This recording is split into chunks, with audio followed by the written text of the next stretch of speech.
दोस्तों, इस मूवी के स्टार्टिंग सीन में हमें एक शॉपिंग मार्केट दिखाया जाता है जहाँ पर बहुत ही ज़्यादा साइलेंस था और सारी चीज़ें बिखरी हुई थी।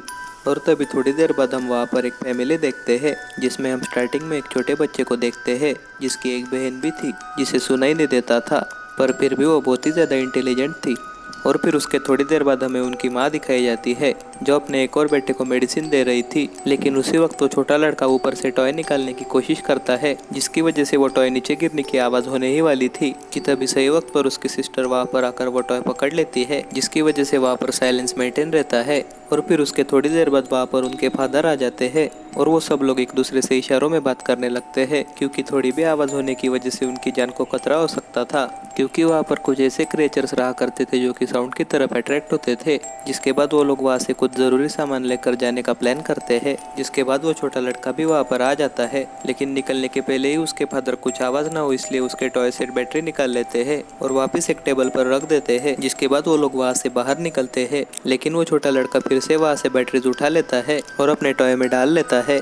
जिसके बाद वो सब लोग जंगल के रास्ते से अपने घर के तरफ निकल पड़ते हैं और जाते समय उन लोगों ने शूज़ भी नहीं पहने थे क्योंकि पैरों के आवाज़ से भी वो क्रिएचर उन पर अटैक कर सकता था। और उसी वक्त अचानक से उन लोगों को एक टॉय की आवाज़ सुनाई देती है जो उसी छोटे लड़के का था। जिसके बाद उसका फादर उस लड़के को बचाने के लिए उसकी तरफ जोर से भागने लगता है, लेकिन तब तक एक क्रिएचर टॉय के साउंड की वजह से उस छोटे बच्चे को मार देता है। और इसी वजह से उस फैमिली के सारे लोग एक दूसरे से इशारों में बात करते थे क्योंकि वो क्रिएचर आंखों से तो कुछ देख नहीं पाता था, लेकिन उसकी हियरिंग पावर बहुत ही ज़्यादा थी। और फिर उसके बाद हमें एक साल बाद का टाइम दिखाया जाता है जिसमें उस फैमिली की एक लड़की फील्ड में सोई हुई होती है और वो सब लोग अभी भी उस सिचुएशन से बाहर नहीं निकल पाए थे और वहीं पर फंसे हुए थे जहाँ पर उनके फादर बाहर की दुनिया से कांटेक्ट करने के लिए रेडियो और मोबाइल का इस्तेमाल कर रहे थे, लेकिन अब तक वो किसी से कांटेक्ट नहीं कर पा रहे थे। और फिर उसके बाद शाम को सब लोग डिनर करते हैं और डिनर के बाद जब उस फैमिली के बच्चे खेल रहे होते तब वहाँ पर गलती से आग लग जाती है जिसकी वजह से वहाँ पर साउंड जनरेट होता है, लेकिन सही वक्त पर उनके फादर वहाँ पर आकर वो आग बुझा लेते हैं। जिसके बाद वो सबको इशारे से चुप रहने के लिए कहते हैं और तभी उन सब लोगों को घर के बाहर से एक क्रिएचर की आवाज़ आती है। जिसके बाद वो सब लोग बहुत ही ज़्यादा डर जाते हैं, लेकिन वो कुछ भी आवाज़ नहीं निकालते जिसकी वजह से वो क्रिएचर वहाँ से चला जाता है क्योंकि उनके डैड ने क्रिएचर आने से पहले ही सब कवर कर लिया था और आग भी पूरी तरह से बुझा दी थी। और फिर उसके बाद अगले दिन ली अपने बेटी के लिए हियरिंग एम्पलीफायर तैयार कर लेता है क्योंकि उसे कुछ सुनाई नहीं देता था। जिसके बाद हमें उसकी बेटी रिगन दिखाई जाती है जो घर के बेसमेंट की तरफ जा रही थी, लेकिन उसी वक्त ली उसे वहाँ पर जाने से रोक लेता है और बाहर आकर उसे कहता है कि वहाँ पर जाने से तुम्हें खतरा हो सकता है। और फिर उसके बाद वो उसे रिपेयर किया हुआ हियरिंग एम्पलीफायर दे देता है, लेकिन रिगन उसे लेने से मना कर देती है और कहती है कि ये काम नहीं करेगा, लेकिन फिर भी ली उसके हाथ में वो हियरिंग एम्पलीफायर दे देता है। और फिर उसके बाद ली अपने बड़े बेटे को कुछ चीज़ें सिखाने के लिए घर में लेने जाता है, लेकिन उसका बेटा उस क्रिएचर से बहुत ही ज़्यादा डर गया था इसलिए वो अपने फादर के साथ जाने से मना कर देता है। लेकिन उसकी माँ उसे किसी तरह से समझा लेती है और वो फाइनली अपने फादर के साथ जाने के लिए मान जाता है। और फिर उसके बाद वो दोनों रिवर के पास मछली पकड़ने के लिए जाने लगते हैं, लेकिन तभी रिगन भी वहाँ पर आ जाती है और वो कहती कि मैं भी तुम लोगों के साथ आऊँगी। लेकिन उसके फादर उससे कहते हैं कि तुम्हें वहाँ पर आने की ज़रूरत नहीं है, तुम अपनी माँ का घर में हाथ बटाने के लिए मदद करो। जिस पर रिगन बहुत ही ज़्यादा नाराज़ हो जाती है और वहाँ से चली जाती है। और तभी उसे अपने छोटे भाई की बहुत ही ज़्यादा याद आती है जिसे उस क्रिएचर ने मार दिया था, जिसकी वजह से वो रोने लगती है। और दूसरी तरफ ली रिवर के पास अपने बेटे मार्कस को मछलियाँ पकड़ना सिखा रहा होता है और मछली पकड़ते वक्त वहाँ पर गलती से आवाज़ आ जाती है जिसकी वजह से मार्कस बहुत ही ज़्यादा डर जाता है और सोचने लगता है कि यहाँ पर अभी क्रिएचर आएगा। लेकिन उसके फादर उसे इशारों की मदद से बताते हैं कि यहाँ पर पानी की आवाज़ बहुत ही ज़्यादा है, इसलिए उस क्रिएचर को ये छोटी सी आवाज़ नहीं सुनाई देगी, इसलिए हम लोग यहाँ पर सेफ है। जिसके बाद मार्कस रिलैक्स हो जाता है और वो दोनों जंगल के रास्ते से अपने घर की तरफ निकल पड़ते हैं। लेकिन तभी उन्हें रास्ते में एक बूढ़ा आदमी नजर आता है जो बहुत ही ज्यादा डरा हुआ था और उसके पास एक डेड बॉडी भी पड़ी हुई थी। और तभी तुरंत ली उस बूढ़े आदमी को आवाज न निकालने के लिए कहता है, लेकिन उसी वक्त वो बूढ़ा आदमी बहुत ही ज्यादा जोर से चीखने लगता है। जिसके बाद ली अपने बेटे को लेकर वहाँ से भाग जाता है। जिसके बाद वहाँ पर एक क्रिएचर आकर उस बूढ़े आदमी को भी मार देता है। और घर में जब रेगन की मदर बेसमेंट की तरफ जा रही थी तब गलती से उसका पैर एक किले पर पड़ जाता है जिसकी वजह से उसे बहुत ही ज़्यादा दर्द होता है और उसके हाथ से सामान नीचे गिर जाता है जिसकी वजह से वहाँ पर साउंड प्रोड्यूस होती है। लेकिन उसके तुरंत बाद वो वहाँ से अपना पैर निकालती है और एक जगह पर छुप जाती है और सारे रेड सिग्नल्स को भी ऑन कर देती है क्योंकि वो अब खतरे में थी। और तभी वहाँ पर वो क्रिएचर भी आ जाता है, लेकिन वो कुछ भी आवाज़ नहीं निकालती और एक जगह पर छुप जाती है और रोने लगती है। और जब ली और मार्कस घर की तरफ आते हैं तब वो घर की चारों तरफ रेड सिग्नल्स देखते हैं, जिससे ली समझ जाता है कि रीगन की माँ खतरे में है। और तभी घर में वो क्रिएचर रीगन की माँ को अपनी हियरिंग पावर से ढूंढ रहा होता है, लेकिन वो पूरी तरह से छुपी हुई थी। जिसके बाद ली मार्कस के हाथ में फायरवर्क्स देता है और उससे कहता है कि जब मैं घर के अंदर जाऊँ तब तुम्हें साउंड प्रोड्यूस करना है, जिसकी वजह से वो क्रिएचर घर के बाहर आ जाएगा। जिसके बाद ली घर के अंदर चला जाता है और दूसरी तरफ मार्कस फायरवर्क ब्लास्ट कर देता है, जिसका आवाज़ सुन के वो क्रिएचर घर के बाहर आ जाता है और उसके डैड उसकी माँ को ढूंढ लेते हैं, जो अब फाइनली सेफ थी। लेकिन दूसरी तरफ मार्कस अभी भी घर के बाहर ही था और वो बहुत ही ज़्यादा डर जाता है और उसे लगता है कि वो क्रिएचर उसका पीछा कर रहा है, इसलिए वो टॉर्च फेंक कर वहाँ से भागने लगता है। और तभी वहाँ पर रीगन को मार्कस की टॉर्च नजर आती है, लेकिन उसे पता नहीं था कि वो क्रिएचर उसके पीछे ही है, जो उसकी आवाज़ से उसे ढूंढ सकता था। लेकिन वो क्रिएचर कोई भी आवाज़ न आने की वजह से वहाँ से चला जाता है। और फिर उसके बाद जब रीगन टॉर्च उठा रही होती है तब अचानक से उसका हाथ कोई पकड़ लेता है, जो और कोई नहीं बल्कि मार्कस ही था। और तभी वो एक दूसरे को देखते और बहुत खुश हो जाते हैं और रोने लगते हैं। और दूसरी तरफ घर के अंदर रीगन की मदर और उसका बेबी भी ठीक होता है, जो अभी अभी न्यूबॉर्न हुआ था।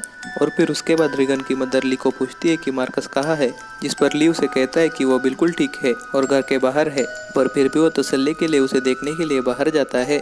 और रीगन की मदर अब घर में अकेली होती है और तभी वाटर लीकेज की वजह से बेसमेंट में पानी भरने लगता है, जिसकी वजह से वो और उसका बेबी बेसमेंट में फंस जाते हैं। और उसी वक्त पानी की आवाज़ की वजह से वो क्रिएचर वहाँ पर आ जाता है और पानी में उतर जाता है और साउंड को डिटेक्ट करने लगता है। लेकिन रीगन की मदर बिल्कुल आवाज़ नहीं निकालती, पर फिर भी उसे डर लगता है कि बेबी रोने ना लग जाए, पर फिर भी वो पूरे कॉन्सेंट्रेशन के साथ वहाँ पर खड़ी रहती है। लेकिन तभी वो क्रिएचर उसके सामने ही आ जाता है, जिसके बाद वो और भी ज़्यादा डर जाती है। और दूसरी तरफ रीगन और मार्कस आग जला रहे होते हैं, क्योंकि उनके फादर को उनको ढूंढने में आसानी हो जाए। और तभी रीगन मार्कस को बताती है कि हमें उन्हें ढूंढने के लिए जाना चाहिए, जिस पर मार्कस उसे मना कर देता है।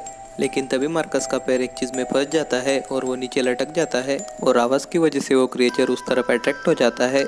जिसके बाद अब रीगन की माँ तो सेफ थी, लेकिन रीगन और मार्कस खतरे में आ जाते हैं। और तभी रीगन और मार्कस उस जगह से छलांग लगा लेते हैं, जिसके बाद वो क्रिएचर उनका साउंड डिटेक्ट करने लगता है।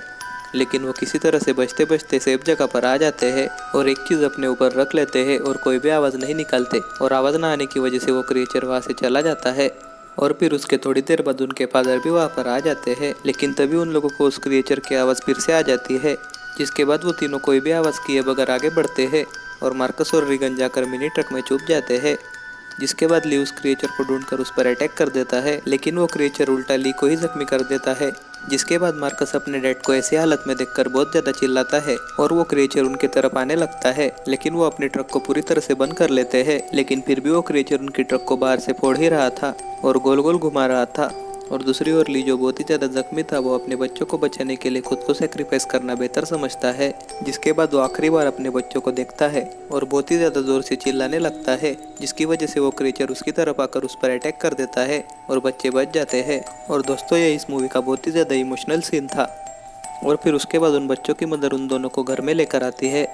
और फिर घर में आने के बाद रीगन को अपने फादर का सामान देखने पर बहुत ही ज़्यादा याद आती है, जिसकी वजह से वो रोने लगती है। लेकिन उसकी माँ उसे समझा लेती है, जहाँ पर मार्कस भी अपने छोटे भाई के साथ बैठा हुआ था। लेकिन तभी अचानक से फिर एक बार वो क्रिएचर वहाँ पर आ जाता है और वो सब लोग फिर एक बार वहाँ पर खामोशी से खड़े रहते हैं और कोई भी आवाज़ नहीं करते।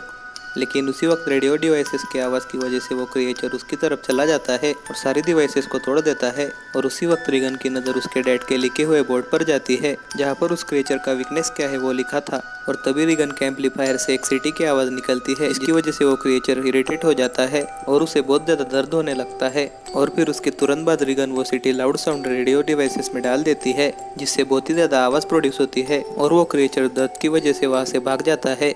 लेकिन वो क्रिएचर थोड़ी देर बाद फिर से वहाँ पर आकर उन पर अटैक कर देता है। लेकिन सही वक्त पर रीगन की मदर उस क्रिएचर को शूट कर उसे जान से मार देती है। और जब उन्हें लग रहा था कि अब सब ठीक हो गया, तब वो अचानक से सीसीटीवी फुटेज में बहुत सारे क्रिएचर्स को देखते हैं, यानी कि वहाँ पर वैसे बहुत सारे क्रिएचर्स अभी भी मौजूद थे। और फिर उसके बाद रीगन की मदर स्माइल करती है और अपनी गन को लोड करती है, यानी कि अब उनको उन क्रिएचर्स की वीकनेस पता चल चुकी थी। और दोस्तों, इसी सीन के साथ ये मूवी यहीं पर एंड हो जाती है। Thanks for watching. और दोस्तों, अगर आप इस मूवी के अगले पार्ट का भी एक्सप्लेनेशन चाहते हैं तो हमें कमेंट बॉक्स में ज़रूर बताइएगा।